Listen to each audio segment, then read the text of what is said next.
You can really boil down what's happening in the Middle East to something relatively simple, and that is that the Muslim world does not want to be occupied by the U.S. military, and they will not stop resisting until the U.S. military leaves, and it will leave. If you had been Obama, would you have not acted with those videos of beheadings by people claiming to represent the Islamic State on the television? But we have to understand that that was a reaction. You know, we've been brutalizing these people for over a decade, and we have decapitated through our drones, our aircraft, our missiles, far more people, including children, than ISIS has ever decapitated. And when you brutalize people to that extent, they become brutal.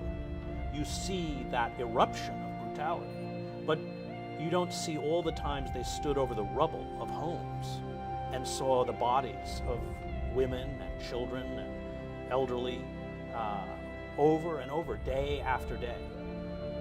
And that's the failure, the inability to understand the consequences of indiscriminate violence and what it does to a captive population.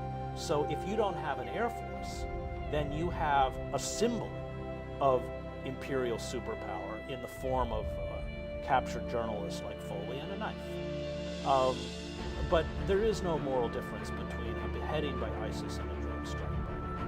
And in terms of U.S. reactions, was there an attempt? Well, the sane reaction is to get the hell out of there and stop occupying their countries and stop, you know, these drones circle 24 hours a day.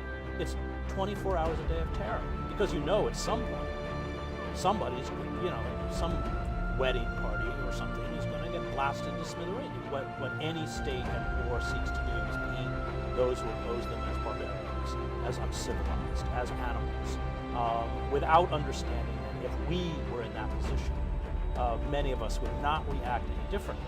And I actually wrote a column about this called How Brutalized Become Brutal, and I went back to the Sobibor uprising, where Jewish inmates who had had their families wiped out got knives and went into the office where the Germans were and said, "This is for my mother, this is for my father, this is for my children, this is for all the..." It is a very human reaction. I quoted J. Glenn Gray in his great book, Warriors' Reflections on Men in Battle, who talked about, he fought in World War II, about soldiers whose families were destroyed. And he said it wasn't about revenge, it was about the utter annihilation of the enemy.